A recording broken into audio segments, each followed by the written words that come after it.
incredibly powerful. Simply stunning. Like never before. Fantastic. Absolutely stunning. Unprecedented performance. Much better. Generations ahead. Wow. In the world. Yeah, nah, it's the same old Let me tell you why. Like clockwork, every single year around mid-October, Apple is releasing their new iPhones. Since a while now, the changes have been incremental at best.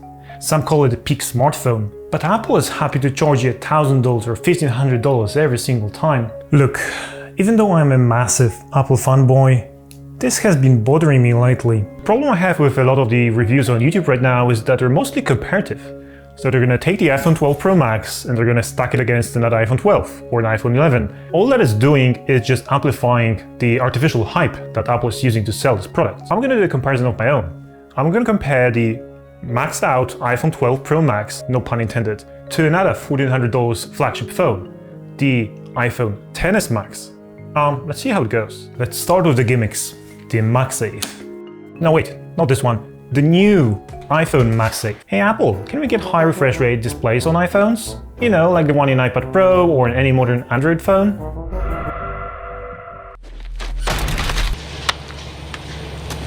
Yeah, bitch! Magnets! Oh!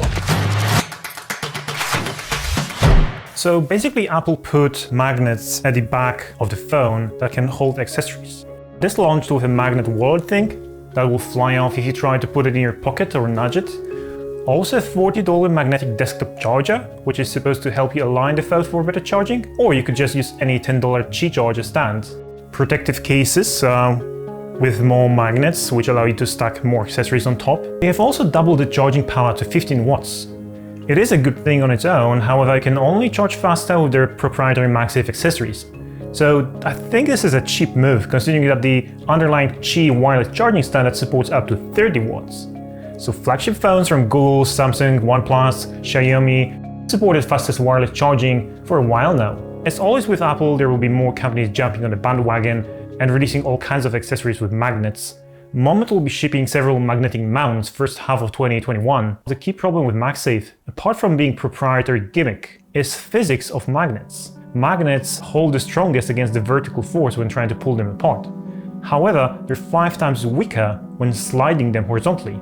This means that probably the MagSafe car mounts are not the best idea if you want to keep your $1,400 phone from falling off on each and every pothole. For more information and problems with MagSafe, I recommend Snazzy Labs video, I linked it down below. Today, we're bringing 5G to iPhone. Now this was a big one during the announcement. The first iPhone with 5G is a big deal, right? Or is it? 5G operates on 3 bands. The low band uses similar frequencies to 4G or LTE, and it offers similar speeds. The medium band uses microwave frequencies, and it can reach speeds up to a few hundred megabits per second. Now the high band, called the millimeter wave, can reach theoretical speeds over 1 gigabit per second. First of all, if you live anywhere but in the USA, your shiny new iPhone 12 Pro Max doesn't do high band. It doesn't even have the antenna necessary to connect to high band. It's supposed to be over here. I bought this one in Australia. Look, there's nothing here. And if you are in the USA, millimeter wave only works with direct line of sight with 5G cell phone tower. It doesn't work through glass, any obstructions like, say, leaves or buildings or anything. What about the medium band? So if you happen to be in range of a 5G tower, are you going to see the difference? The problem is 4G is already plenty fast for most use cases. Running speed tests is fun at first, but what I was looking for is real-world difference, and I don't really see any. Pages load similarly fast, YouTube and Netflix videos start with a second or two delay on both 4G and 5G. And there isn't any good killer application for higher speeds in a smartphone. The thing that usually gets advertised is downloading whole seasons of your favorite show. So I give it a go with Netflix, but the speeds seem to be exactly the same. I think I'm hitting the maximum that Netflix can support. To be honest, if I'm about to download several gigabytes of Netflix shows to my phone, I'll jump on Wi-Fi. Am I missing something here? Do you know of any killer applications for high download speeds on a phone? Let me know in the comments. I also recommend Marcus's video about 5G and the direct line of sight problem.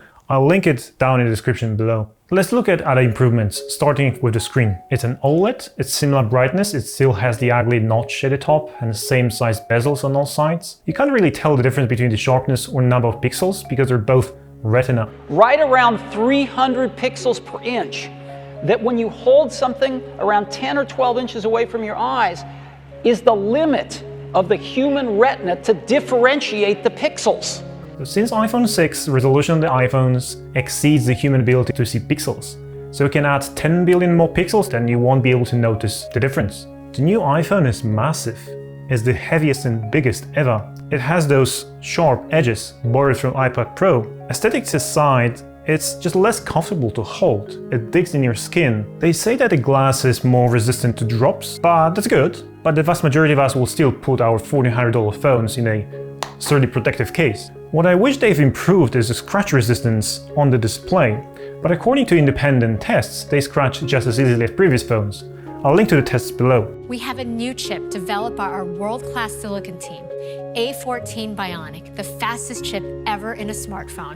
Another A number chip, which is a tad quicker in synthetic benchmarks. Caution, never buy anything based on synthetic benchmarks. It's in the name. Judging from the 2-year-old iPhone, I really feel no difference. The apps open as quickly, web pages load the same, games look the same.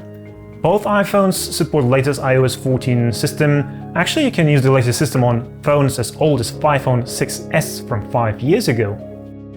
And finally, the cameras. Pro camera system that is unlike any other device. There's one more camera compared to the XS Max, but other than that, it's basically the same thing. All the cameras are still 12 megapixel, they have slightly bigger lenses and let more light in, but the differences are so small that you need to go pixel hunting and shooting in edge case scenarios to see it. And by no means am I a professional photographer, but consider that this is still a phone camera. The sensor on this thing is pea-sized, the lenses are tiny, and it will never be able to compete with a proper mirrorless camera or DSLR. Everything else, like casual family photography, the two iPhones look almost identical. The year-over-year improvements are mostly done via software.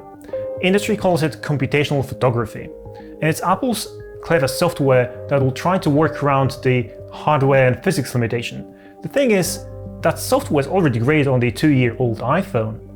The Lidar scanner? Well, yeah, even Apple admits that the killer applications will come in the future. Lidar makes iPhone 12 Pro a powerful device for delivering instant AR and unlocking endless opportunities in apps. Right now, at best it's useful for real estate agents, for mapping rooms, or 3D artists for creating rudimentary scans of objects. But for the rest of us, the IKEA virtual furniture app works even without Lidar, and the augmented reality games are, well, gimmicky. After comparing those two side by side, I can't help but admire how great the iPhones are. They're so good that actually the yearly improvements are almost insignificant. Then there's the opportunity cost. $1,400 or $900 for the base model is a lot of money. So if you skip 2 generations and you put that money into something lazy like S&P index fund, you would end up with $3.5 grand.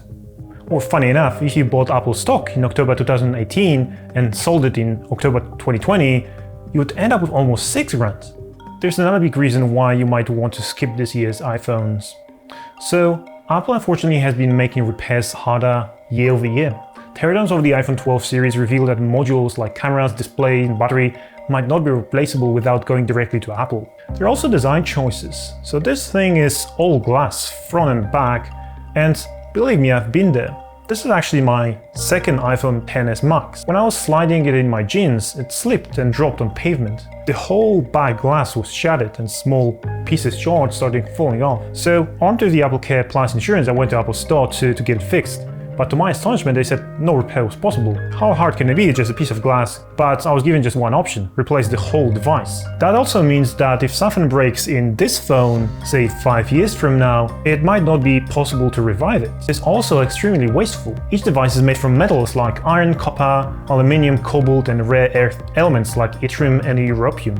It involves a chain of suppliers, manufacturing plants, delivery network, and everything in between. Its iPhone is Apple's best-selling device. The company's 25 million metric tons of CO2 carbon footprint is mostly made up by manufacturing them.